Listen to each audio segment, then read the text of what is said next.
We're live.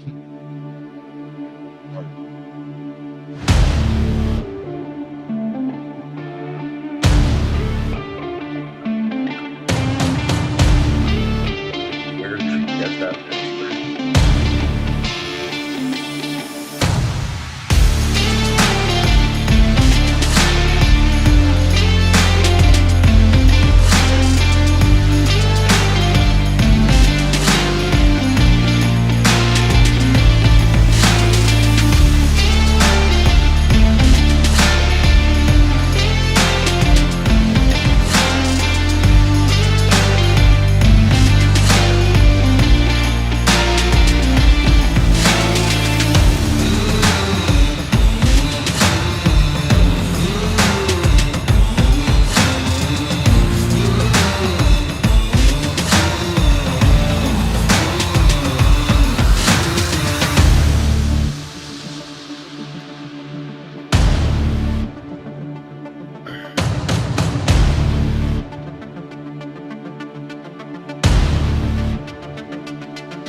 Oh, sometimes you just need to go out and find a person who is so exciting that they're their own musician. They have their own YouTube channel and they drive a Mustang and are as cool as you possibly think they are. When you're on POS Uncensored, you need to find the best POS pros, the men who and women, who go out there and they, manage Dairy Queens and they've done cool things and they're from cool cities like Fort Wayne. And you know what? Today on POS Uncensored, we found them, and this is not the man. That's Matt Proctor, the other co-host of POS Uncensored. How are you, Matt? How is life 7.5 miles from us? Someday I'm going to find out how far we actually are apart from each other.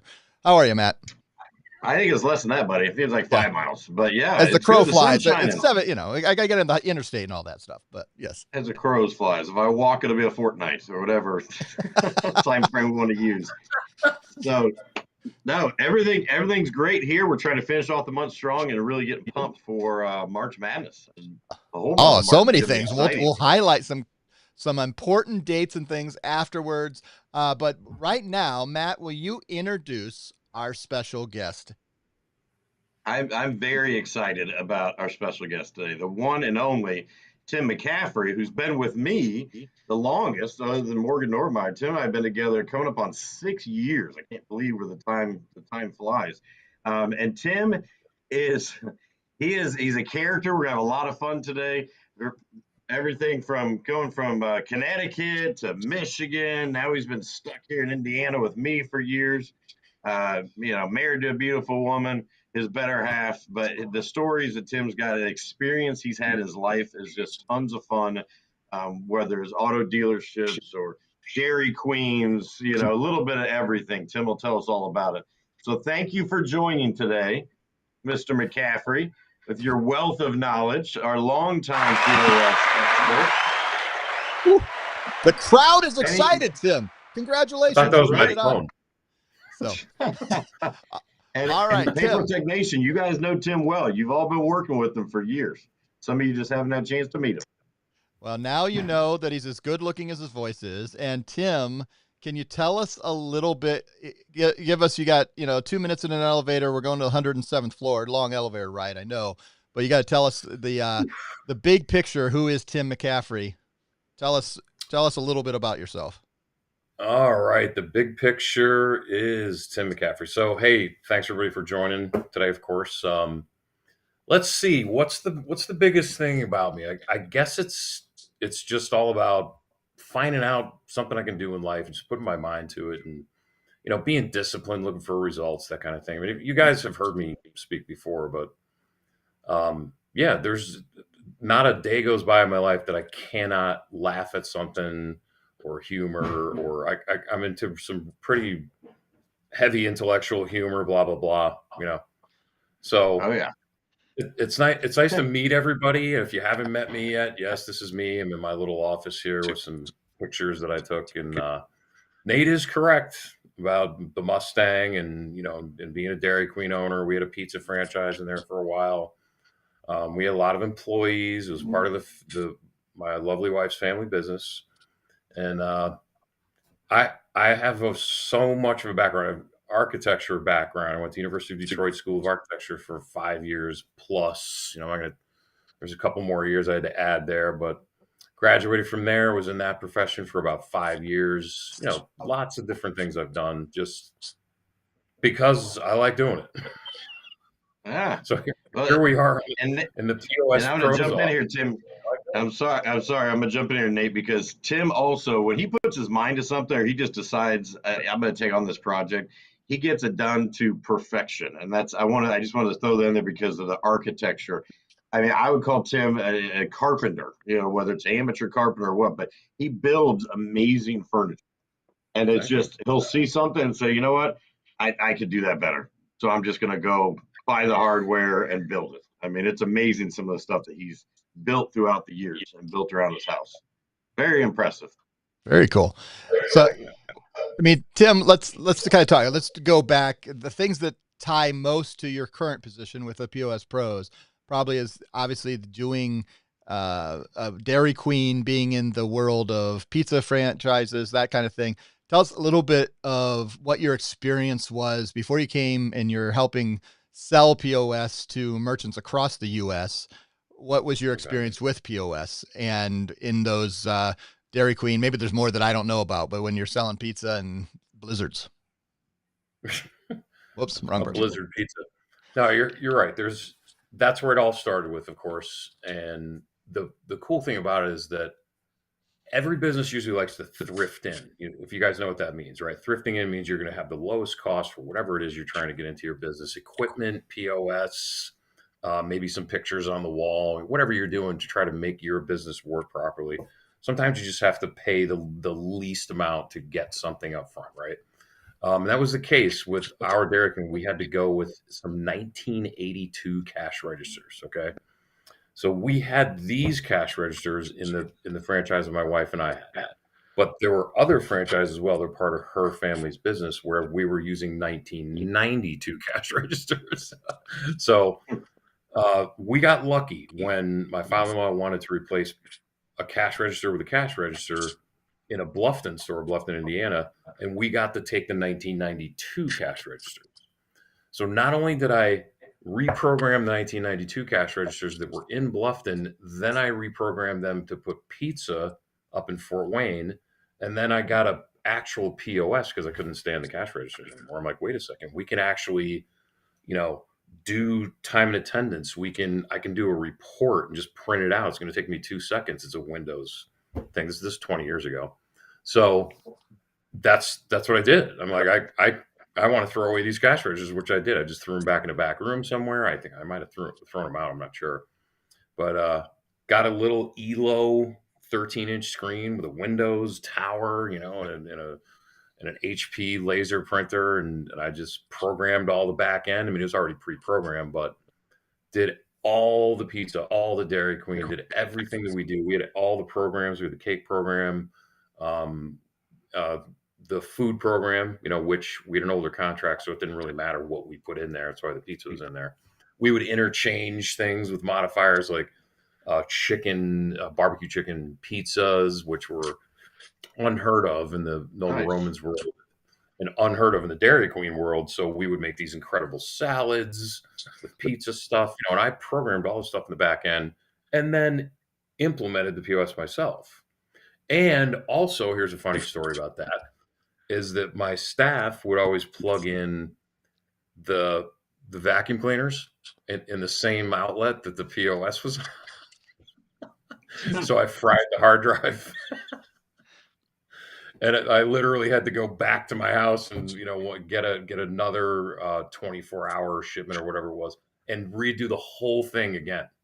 So I actually programmed the whole damn system twice.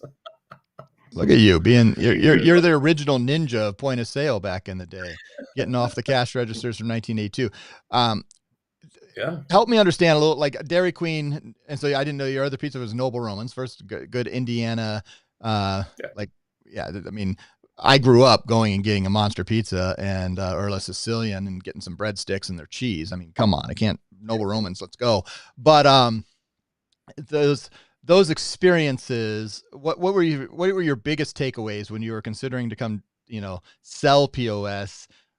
What were you thinking about, and what made you think that, hey, this might be something I would like to do, instead of managing the Dairy Queen and building it? I would like to help others make the right decision and put the right POS in.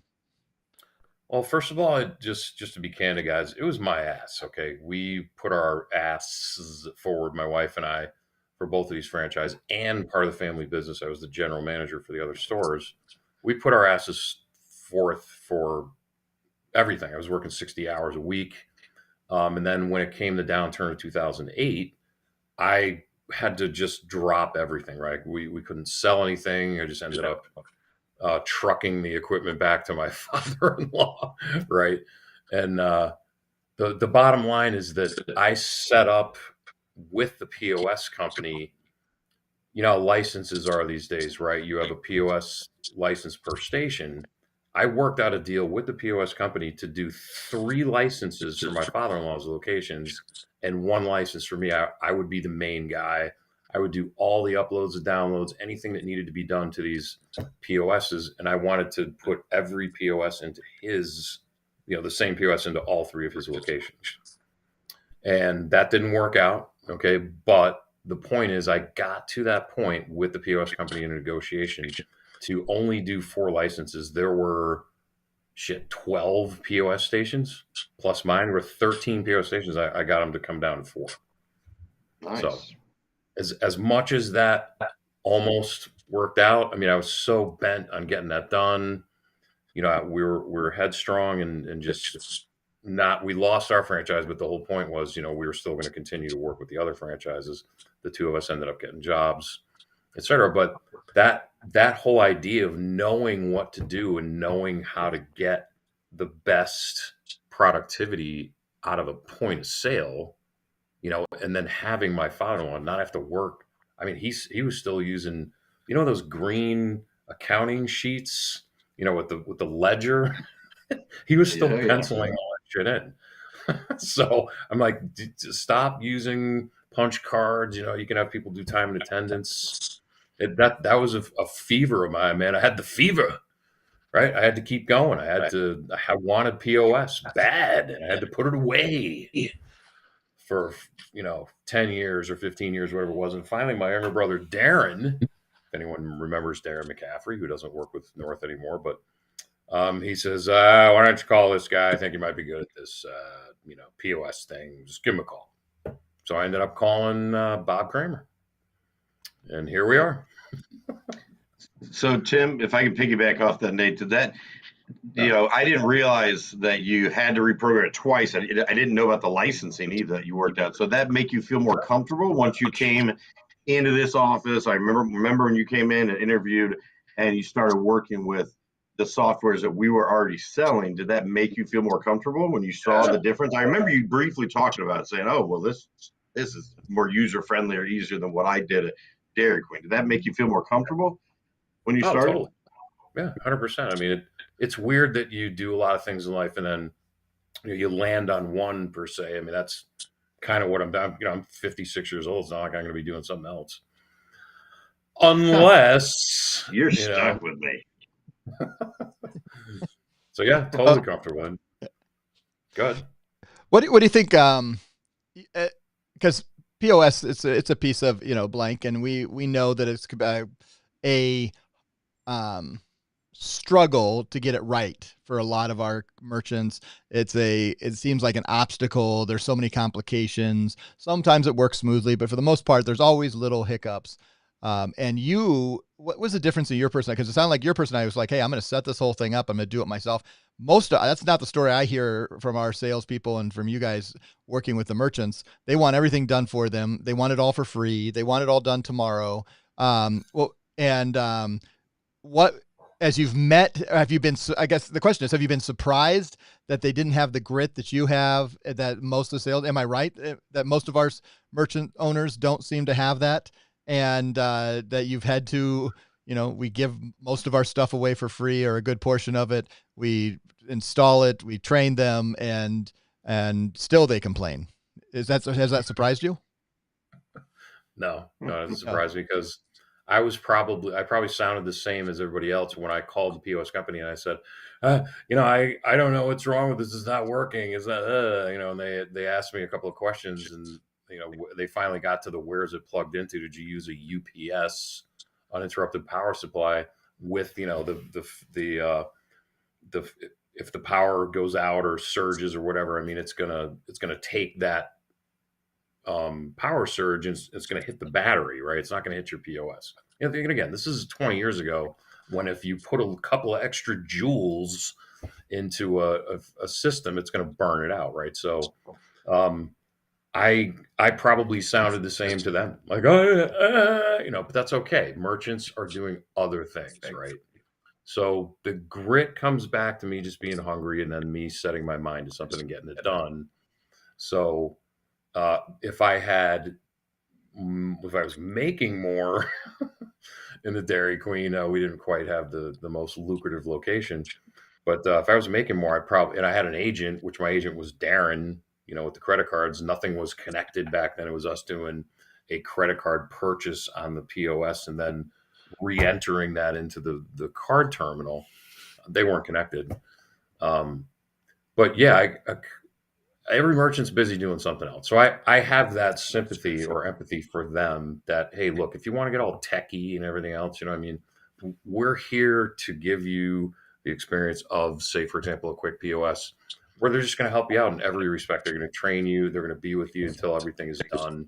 And they want you to keep going. They don't want you to go live without being 100%. So the wanting everything for free, maybe it's the thrifting out. Maybe these guys are doing 150,000 a month. I don't know, but it's fine with me if somebody wants something for free. We just have to let them know and have them understand that it's reciprocal, right? This is for free, but you're also on the hook for whatever placement credit we give you.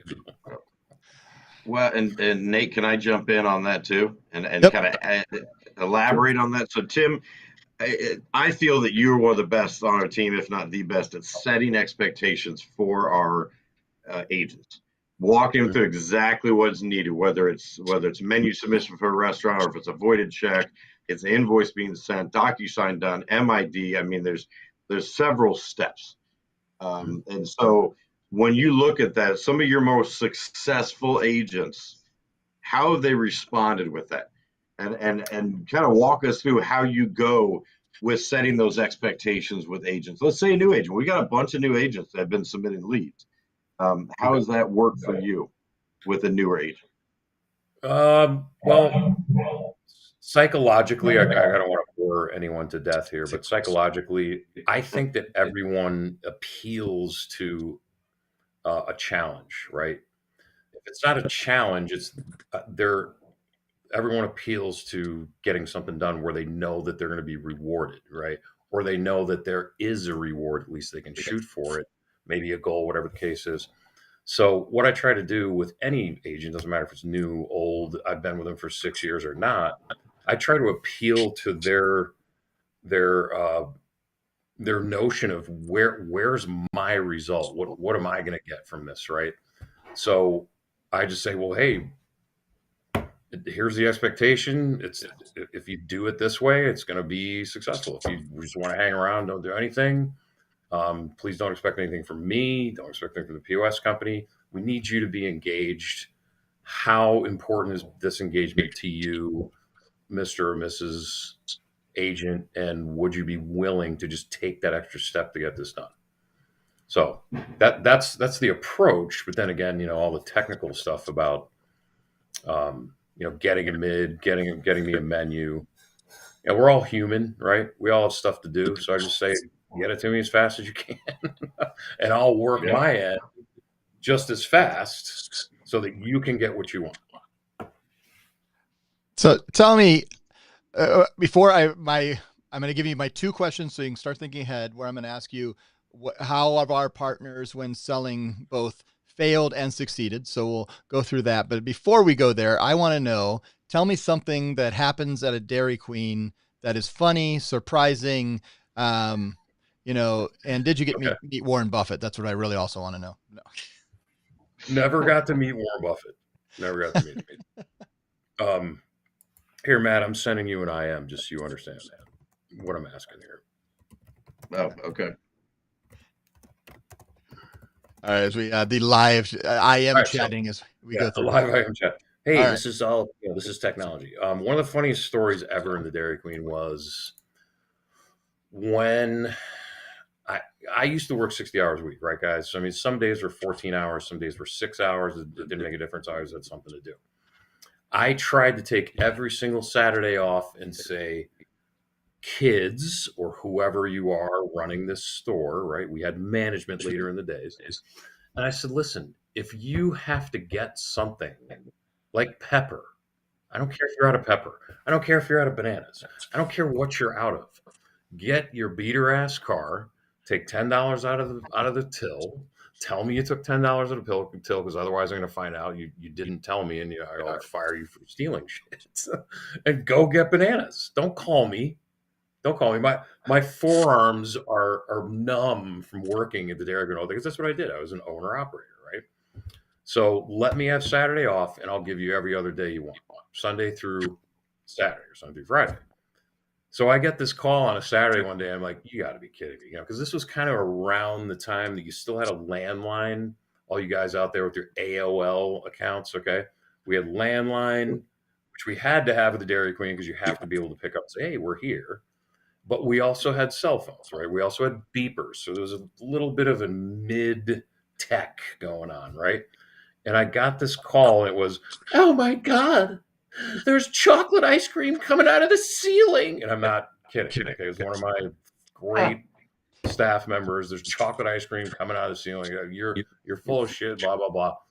So I had to rush in there. And what had happened, I know, guys, this might sound gross to you, but it was a building near downtown, is that a rat had gotten in the plenum between the drop ceiling and the original ceiling, and had chewed through all the insulation in our ice cream lines going to the walk-in cooler to the front of the machine where it got frozen, chewed through all the insulation, chewed through the freaking really thick plastic tubing.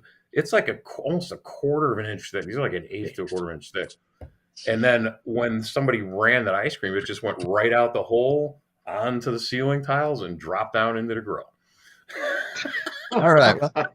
So it was. Those eating lunch today while you're watching this, I apologize. It was me mopping up, and shoveling chocolate ice cream. Jeez. So, ice cream through the ceiling. All right. So let's start with the negative, and we're going to end up with the positive. So what are some of the things that derail sales when you're supporting one of our sales partners through the POS Pros? That what are not, and maybe one or several of the things that are tips that to avoid. What are those negative things? What are some stories you can tell us over the last 6 years as you're helping our partners sell POS, that if they wouldn't have done this, they would have had a lot better chance of being successful? What are some of those things? One of the things that derails sales, wow. I guess the speed of communication, because I mean, we're always in competition with the 40,000 other POS companies and processors that are out there. So one of the things that was hammered into my head with Matt and Bob back in the day was, call this guy within 12 to 24 hours, just get it done. So we would, boom, we got 6 or 7 leads in that day. Those 6 or 7 agents were contacted, and a couple of them might have had a 3-way call, and then we might have even scheduled a demo that day, and then you do the same thing again the next day, right? So derailing something, if it's hey Tim, here I got this guy, I'm not involved with POS, which I've heard that before. It's okay, guys, I know you're agents, you're out there probably making the most of your book with CC terminals only and maybe some other solutions, maybe ATMs. But with us, you got to be involved, right? You have to be part of the process. And there are agents out there who do everything as part of the process. And because they've done it before, maybe once or twice. Sorry, am I moving into the positive too quickly? No, you're good. You're good. Well, Tim, also the F word. What do you think about that F word? That that derails things when they come to us. I already told them it's free. And it's like, oh what? yeah, the F word. Yeah, that definitely. You can always get effed I by don't the get F too word. many of those. I don't get too many of those anymore, just simply because. Okay. Good. Again, it's look. If you're looking for something for free, we're going to reciprocate and put you to all your cards and make you understand that if you're in a 3-year contract with us, you are beholden to the placement credit. If you want to quit in 2 years because somebody's not doing well for you, just whatever the case is, there's going to be a reciprocal. And merchants understand that. I mean, the agents understand too that, hey, we have free solutions, but in this case, you're looking for something that's way more robust.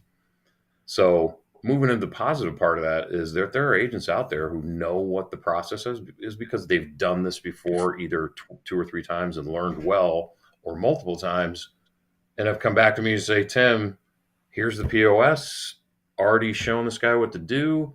They join me with a location down the street which already has the POS. They don't need a demo. We need this, and this. Send me a quote.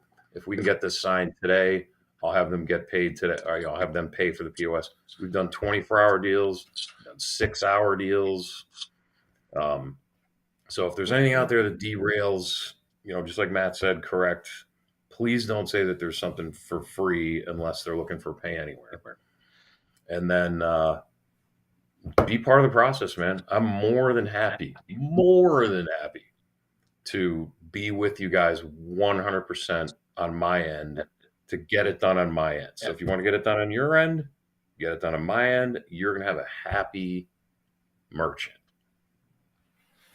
What we want is some happy merchants make happy partners, and happy partners make happy POS pros. And happy POS pros, we're a happy PPT. That's how it all makes us happy. Matt,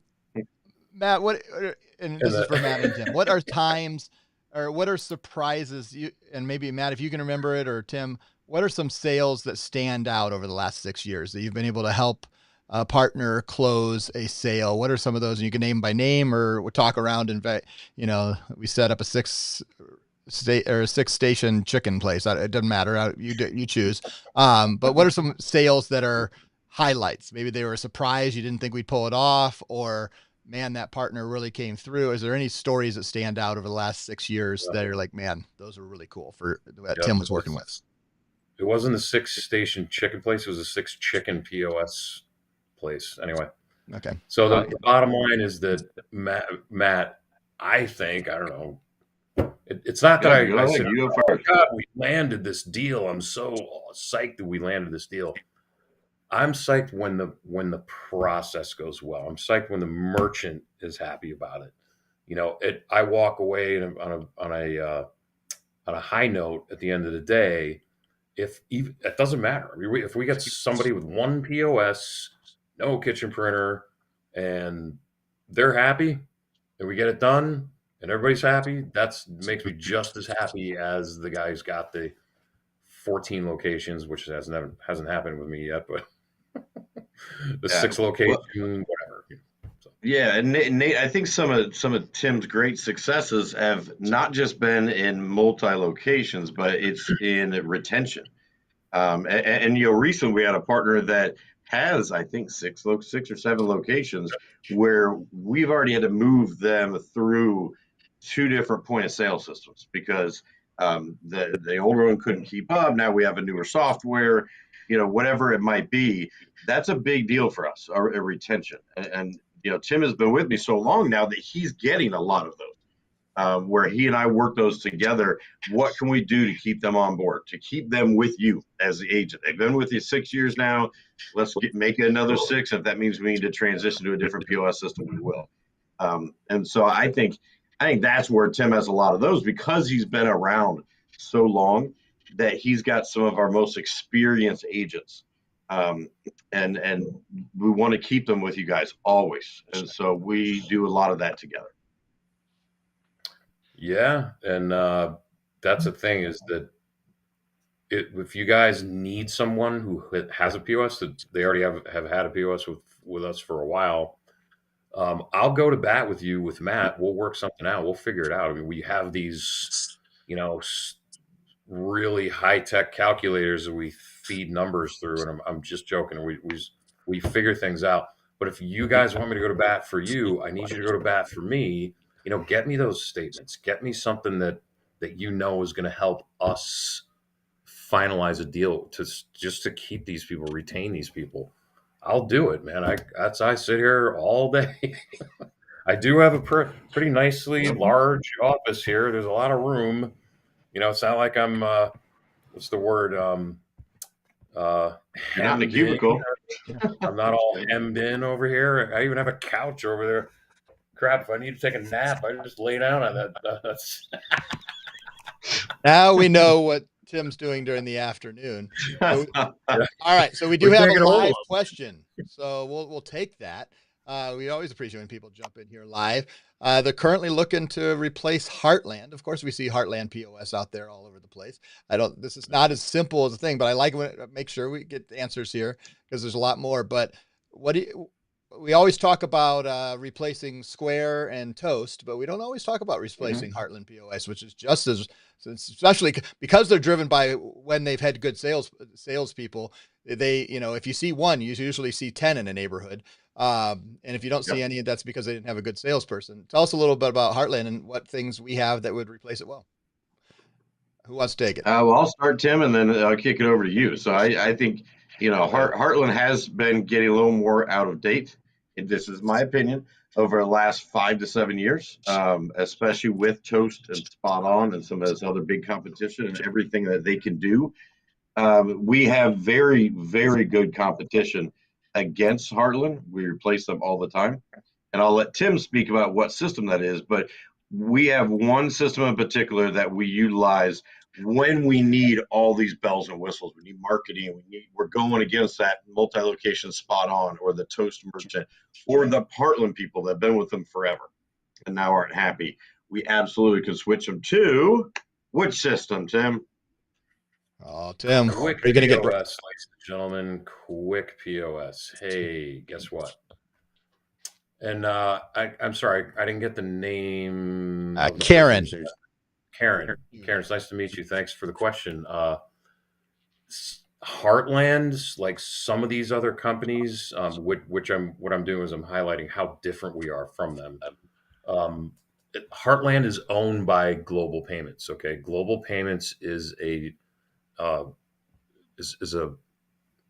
I can't sit here. Is a trade. They're traded. They're a publicly traded company. That's what I meant to say. I used to trade. In fact, when I came in the office with Matt, remember Matt? I was trading options on my computer while we're training. It would be like, me $1,000 on this trade. I'm like, so Matt's like, can you put that away for a minute? So the point is, a lot of these people, this is the second time I've used this word, Karen, in probably 24 days, beholden. But these companies are beholden to their shareholders, okay? They have to make money. They have to charge fees. They have to make money in a certain way in order to have their shareholders be happy. So how does that relate to a POS? We're completely different from these guys. None of our partners, like Quick POS, are publicly traded. These are all private companies.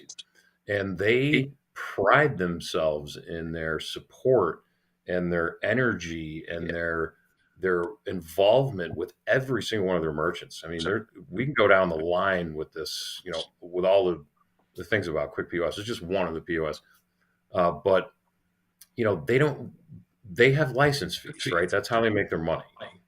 They're not asking with us with our processing, as you know, we can do the cash discounting, we can do edge pricing, we can have the merchants save as much money as they want with a 4% or even higher.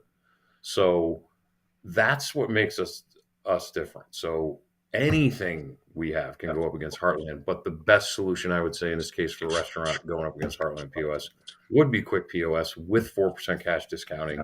Hopefully they're processing something, we can get them a nice placement credit and get them in, and they're not going to spend a lot of money on a POS I've heard some Toast people spending like $27,000 in the first year for a POS. And it's just a regular solution. I mean, that's nuts. What are you, nuts? We can do that. It's not the 90s anymore. Come on, people. Yeah, we could do that for like 9 or 7K or even less if we do placement credits, and then have them not pay any fees at all because the customer's paying the fee. Yeah. So, well, and at the end of the day, on things, with the unique proposition that we have at PayProTec is we are representing multiple POS systems, some that we own and some that we don't, but we're looking to work with our partners and we're looking to solution fit. And what happens often in things like in the world of Heartland, and it's not 100% of the sales, but a lot of their inside sales team, they're looking to sell one product. We're looking to sell the right product. And that is a significant difference.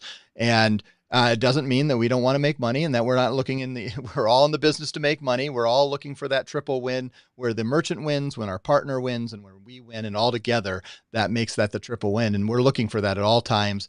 And that is not always true with our competition. There are certainly some good competitors out there that are doing that. But as a whole, I would say, and we love working with great partners like Quick. Go back and watch the 4 weeks ago when we did the interview with Ming and Rain. You can find that on our YouTube channel. That's why we have direct relationships with the CEOs and founders of all the POS systems that we interact with and that we are able to resell. And that isn't true when you're going up against companies like Heartland. So that's a great question. We don't always get live questions on here. We're going to close out, Tim, as we've gotten to know Tim McCaffrey a little bit. Tim, this is what I'd like to know. Tell me a story about Matt Proctor. Matt didn't know I was doing this. Neither did Tim. No, I did not. All right. So here's the one that I always refer to, which is the funniest one of them all, is that when I came in 2019, it was just when North had taken over the PPT office, right? And whatever the words are, it doesn't matter. The whole point is okay. We're stepping that, but we merged our POS. So, merged. Yeah, merged. But we created synergies, and we've been doing POS team since 2015, and we were given the opportunity to even grow the team more to serve 4 or 5 offices of partners. So, but yeah, right. So you came in 2019. So let's keep the story going. Thank you for correcting me, Nate. I wanted to correct you and tell you that yes, I was not only a manager of Dairy Queen, but I was the owner. It was my ass. But anyway. I knew. I knew you were the owner, but I didn't know what the right phrase was because I knew it was also a family thing. So I totally blame that on Tim Tim. I don't blame it on you. I blame it on Matt. Because Matt used the word manager earlier, and I was like, I'm just going to use the word manager. So it doesn't matter. The whole point is, I cleaned bathrooms and paid bills. So the bottom line, yes, both ends of the spectrum. So the bottom line is, am I forgetting the question? Oh yeah, telling the story of Matt Proctor. Funny story of Matt Proctor. June 3rd, 2019. I come in. Not only am I, trading options on the computer while Matt's like, hey, Tim, we're trying to train here. What the hell are you doing? But here's the funniest part. Those guys are like, Tim, you're working remote. This is the very first time we've tried anyone working remote. I had already been working from home trading, so it wasn't a different thing for me to work from home. And those guys were just trying that out because I'm 2 hours away from Indianapolis. So they said, hey, listen, it's going to benefit you and us and everybody, and all your agents, everything, for you to come in this office, spend a week here, see how we're all talking to each other, get to know everything that we do a lot better, because there was a little bit of a lag in training, because it was remote. This had nothing to do with COVID, by the way, guys. I mean, I was like doing Zoom meetings with my face in 2019. So those guys invite me up. They're like, hey, Tim, you can only do $100 a night. So me and all the roaches, getting all comfy and whatnot, right? Sleeping at night. taking showers and whatnot.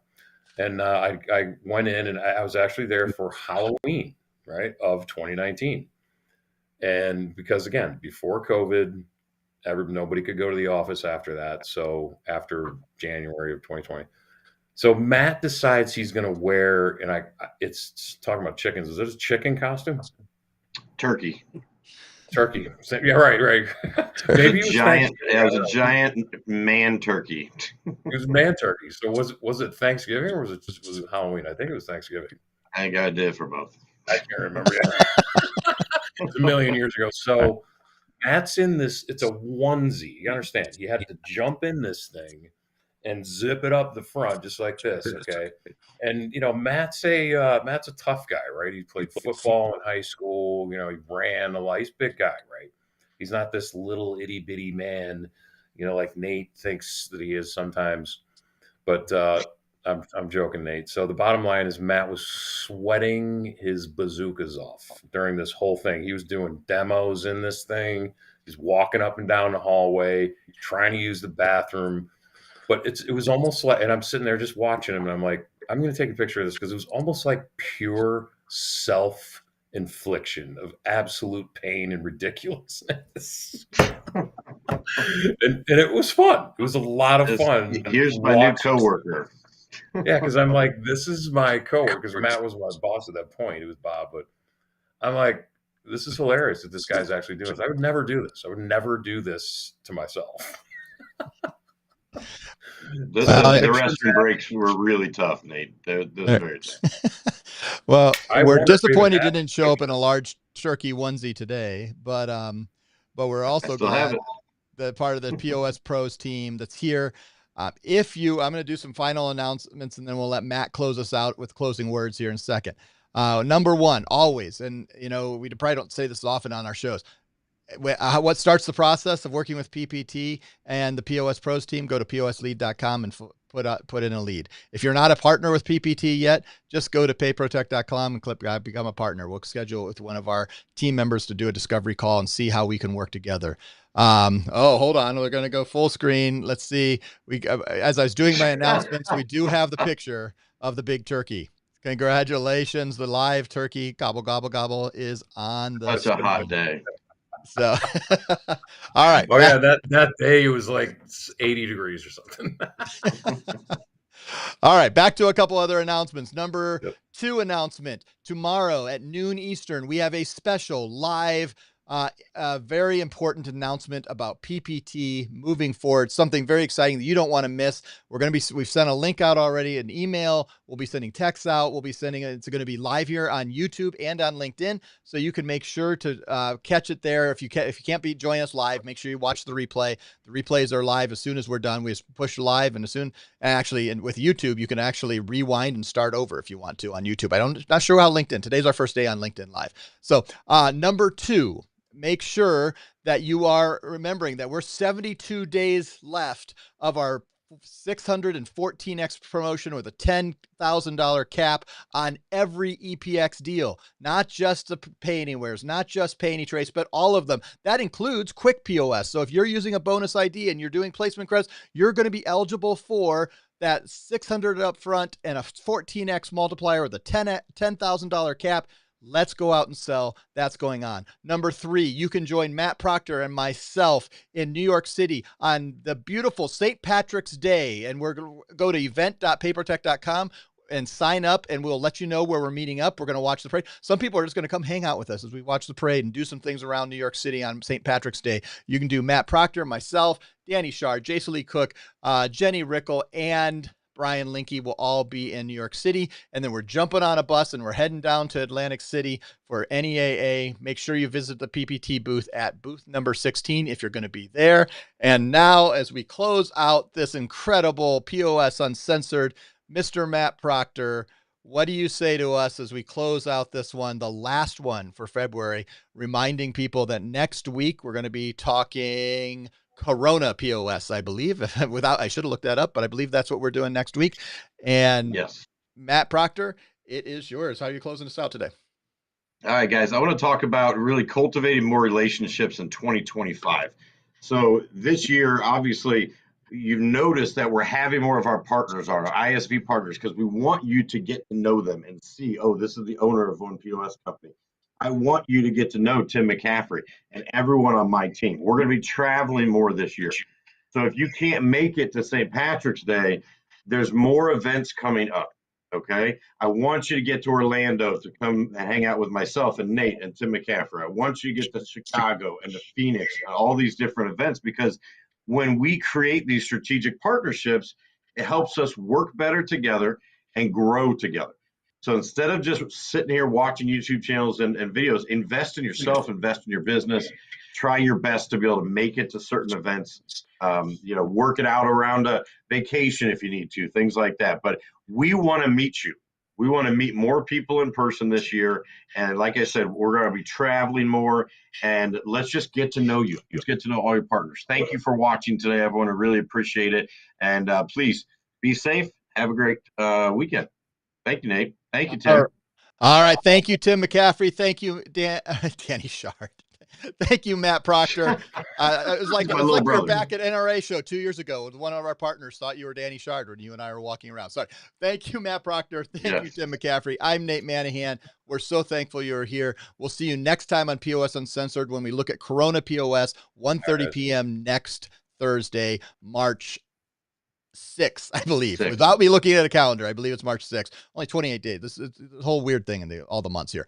All right, buddy. Appreciate it, and we'll see you next time.